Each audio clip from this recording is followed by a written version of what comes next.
Hello and welcome to the AV-Land product comparison between the Onkyo TX-NR609 and the Denon AVR-1912 home cinema receivers. We're going to compare the features of these two units and ultimately give a verdict on what we think of them. The Onkyo 609 and the Denon 1912 are two AV receivers competing at similar price points. The AVR-1912 is rated at 90 watts per channel, has 6 HDMI inputs on the rear but with none on the front, and has USB in with iPod digital support along with Ethernet for streaming audio. The major thing the 1912 has over the 609 is Apple Airplay support natively, so you can stream from iTunes. It's got a plastic front panel with a source select dial on the left hand side, and you can also see under the large display has the 4 quick select buttons on the front, the concealed AV inputs under the volume on the right. The 609 is rated at 160 watts per channel, but it's not rated in the same way as the 1912, so it's a little bit inflated. It also has 60 HDMI inputs and has a convenient one on the front, along with iPod digital support, and Ethernet audio streaming, along with Spotify Premium compatibility. It too has a plastic front panel, but it's coated in a thin aluminium foil, so it feels a bit nicer and more expensive than the Denon 1912. There's a USB Wi-Fi dongle available, and it is THX Select 2 Plus rated. First off, we'll look at the rear of the 1912, which is a little bit more sparse than the 609. It's still got 6 HDMI inputs, as I mentioned, and an Ethernet streaming port. It's got much fewer analog inputs, but it will do HDMI up conversion. So if you're running composite or component video input, you can see them there, the analog video ins. You can actually output them as HDMI.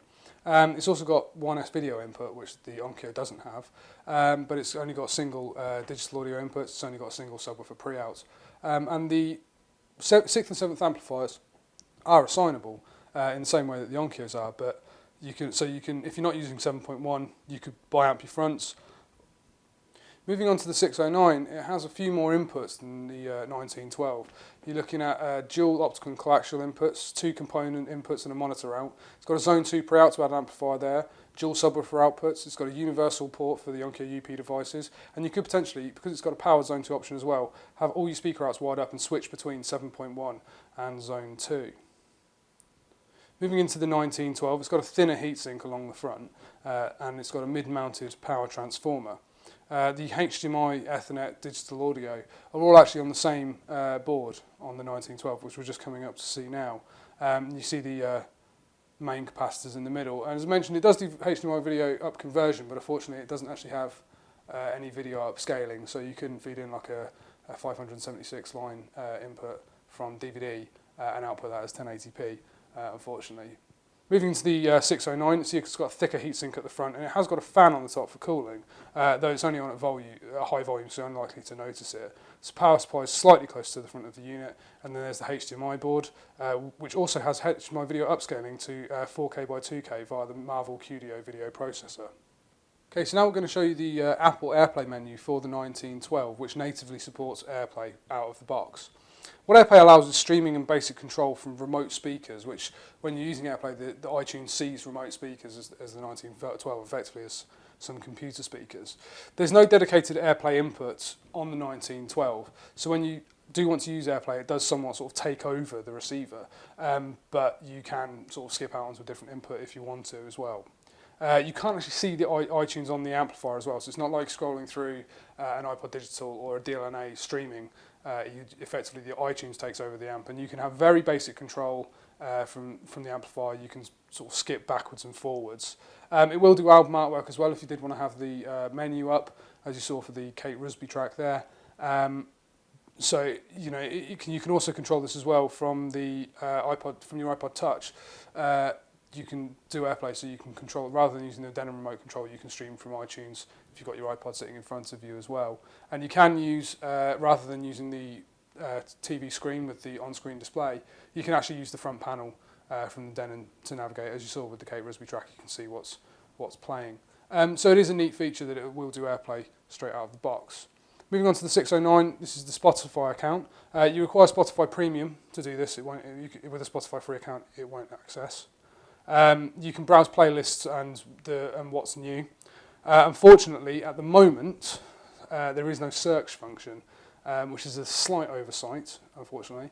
But you can still, if you've got a Spotify Premium account, it's quite likely that you will have playlists already. So you can scroll through your playlists and select the tracks you want to listen to, and it will do album artwork over that as well. Alternatively, you can go into see what's your starred tracks or what's new, which at the time we recorded this, the Lady Gaga. So you can just pull that up and it will do album artwork as well. And again, as with the Denon and Airplay, you can actually do this entirely via the front panel, which you can just see in the bottom left-hand corner there.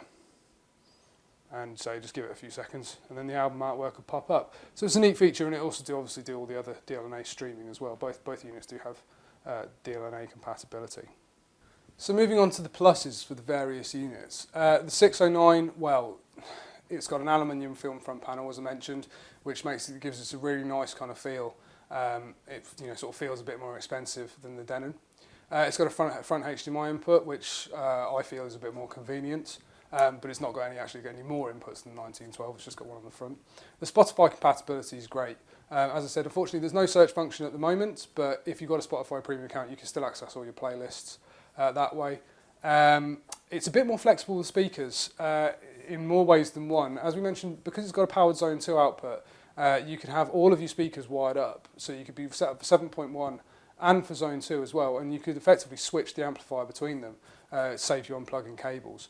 It's also a little happier with different speakers plugged into it. So, for example, the Denon is more reliant on having good speakers paired with it, whereas the 609 is happier either or. The Marvel QDO video scaling is superb, which unfortunately the 1912 doesn't have video upscaling. And finally, the 609 does actually have superior sound quality as well. It does sound better. We tested it here. We got the opinions of 3 different people with 2 different sets of speakers, and the 609 we felt on balance did sound better overall. The Denon 1912 did sound slightly better with some of the Dali speakers, but the difference between that was not as big as the difference between the 609 sounded much better with a set of the Kefs. Moving on to the 1912, it is slightly easier to use than the 609. The menus are a little bit more intuitive, and it's got a setup wizard for the first time you set it up, which is quite useful. And of course, it natively supports Apple AirPlay out of the box, which the Onkyo doesn't have. So if AirPlay is going to be a feature for you, it's going to be a big thing for you, then right now, then I'll go for the 1912. But really, on balance overall, if it was my money that I was spending on it, I'd be recommending that you would purchase the Onkyo TX-NR609. Okay, thanks for watching. I hope you've enjoyed this product comparison between the Onkyo 609 and the AVR-1912. If you'd like to order either of these products from us, then please do visit our website, www.avland.co.uk. On there you'll also find the individual video guides for these products, where you can view some more information, including the setup guides. Thanks very much.